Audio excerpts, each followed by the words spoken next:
Are budget airlines really worth booking? Well, in today's video, we're going to be answering that very question, as well as going into all the details that you should know before booking your next budget airlines flight. We are going to be talking about data and real numbers to help you see if booking a budget airline is really a budget option these days. Make sure you stick around because at the end of the video, I'm going to be sharing my thoughts and opinions on budget airlines and if I'm going to be booking them going forward.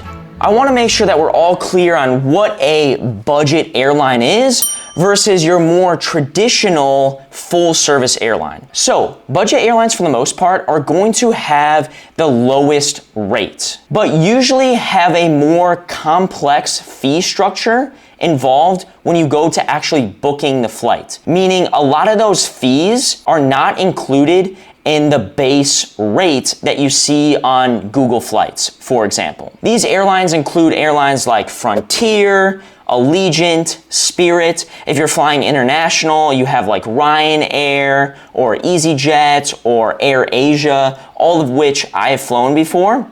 Those would be your more traditional budget airline carriers versus a more traditional full-service airline carrier that will include basic services into the price that you see on Google Flights. These airlines include Delta, United, American. If you're flying international, my favorite airline like Singapore Air or Emirates or Korean Air. The distinction between budget and traditional is something that you should understand very clearly before we dive into the details of answering the question, is a budget airline really worth it? So in starting my research to determine the real difference between the two types of carriers, being a full service carrier and a budget carrier, I wanted some numbers, I wanted some data to actually give me some perspective on the true picture of what you're paying for between the two types of carriers, as well as educate myself so that way I'm not just giving my opinions to you guys and I actually have some weight to my argument. So I went to the Bureau of Transportation, which is where all of these numbers are coming from. I'll make sure to link everything below as well as show it here on the screen. So I started my research by diving into probably what is the biggest price difference between the two types of carriers, and that is baggage fees. I know this tends to be a huge frustration for a lot of people that like to fly budget airlines, as these prices are continually increasing. So what I did is I compared two airlines that I personally frequently fly, which is Delta and Frontier. Delta, a full service carrier that usually includes a carry-on item within your price.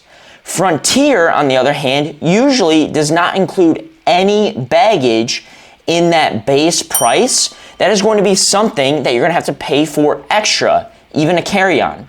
But I wanted to see how much more you were actually paying for baggage on a budget airline. So I started by finding out the total passengers flown on each airline in 2023. As you can see here, Frontier, you have about 30 million passengers in 2023.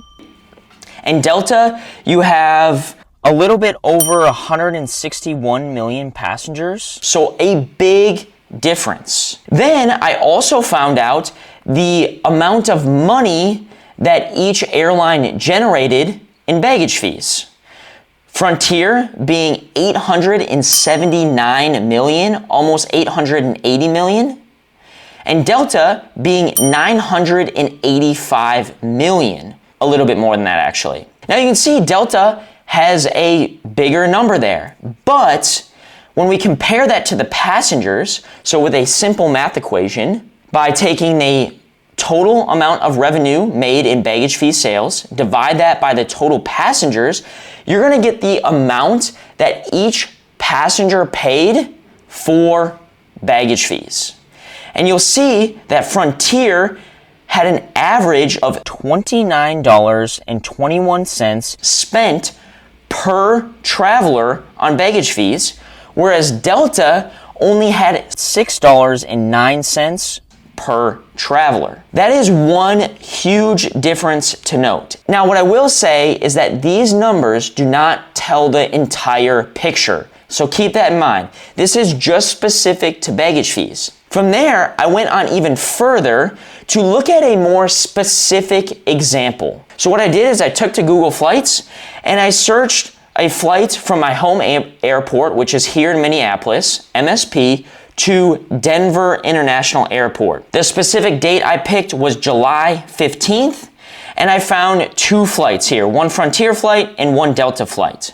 As you can see, the base price for the Frontier flight is $59, and the Delta flight is $99, which kind of makes sense, right? You're paying more for the full service flight.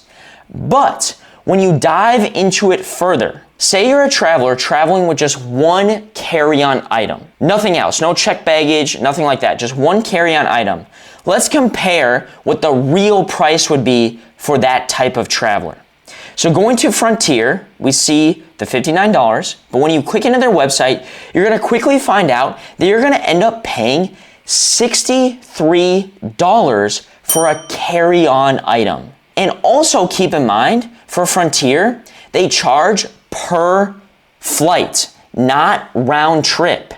So if you're going from MSP to Denver and back, keep in mind you'll have to double that number. Whereas if you click into the Delta flight, a carry-on item is included in your fee. And when you do the math, the total price of your Frontier base ticket price plus carry-on baggage fee is $122, whereas the Delta flight is $99, which is shocking.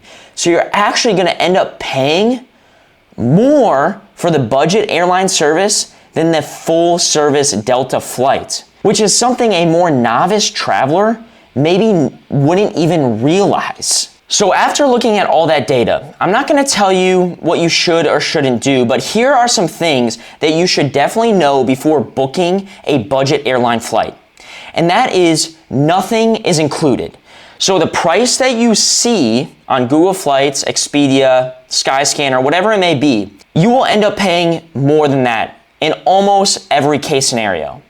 Because you're not only going to be paying for baggage fees, even a carry-on, especially for a checked bag, you're also going to be paying for drinks, food, even water.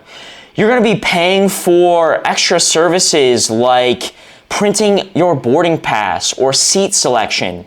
And even on my most recent flight, I flew Frontier from MSP to Denver.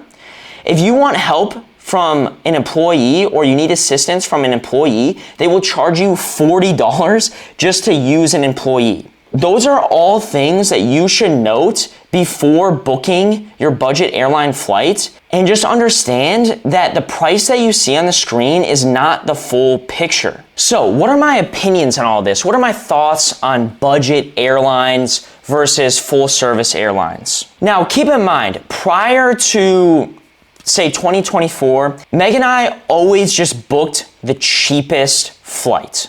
We are very casual when it comes to our amenities and first class. We don't book first class really ever. So we're very casual, and we usually just always book the cheapest flight or the cheapest ticket, which is usually a budget airline. But more recently, I've been changing my whole philosophy and opinion around budget airlines due to some recent experiences that I've had. And what I'm learning is that going forward, if I am bringing anything outside of a personal item, I will strongly consider booking a more expensive full service plane ticket versus a budget ticket, being that you might actually end up paying less, as we saw in that other example. I think the best way to take advantage of budget airline prices is if you're somebody that is a more experienced traveler that can navigate all of those hidden fees, as well as you're somebody that travels with almost nothing. Then you still might save a decent amount of money. If you're somebody that likes a more simple and carefree, comfortable travel experience, I would encourage you to just go ahead and book the full service airline carrier like Delta, especially if you're bringing any sort of baggage. Being that the seats are just going to be a lot more comfortable, the flight schedules are usually better. For example, usually like Spirit or Frontier, if you've ever noticed, they always fly out like either super early in the morning or super late at night. It's because it's cheaper to fly out at those times. With all of that said, I'm still gonna seriously consider budget airlines going forward, but it's becoming more and more of an unclear task to determine what is actually cheaper. So I'm definitely gonna spend more time researching each flight, and I wouldn't be surprised if going forward for the rest of 2024 leading into 2025, I spend more of my money on the more traditional full service airlines versus those budget airlines. Let me know in the comments, do you take budget airlines, or are you somebody that just only books the more traditional full service airlines like American, United, Delta, Singapore, Emirates? I'm very curious to know if you're somebody that still flies budget airlines and if you find them to be a lot cheaper, because these days I am not finding that to be the case. Anyways, if you enjoyed this video, I would highly encourage you watching the video that I made about Google Flights. I made an entire video about how to find really cheap flights using the tool Google Flights, and that works for both traditional carriers and budget airline carriers. You might find some cool tips and tricks that will help you save quite literally hundreds of dollars. So I'll make sure to link that video above and below. Check it out. You might enjoy it if you liked this one. Thanks so much for watching this video. Please give it a thumbs up if you enjoyed it, as well as subscribe to our channel for more content like this. We will see you in the next video.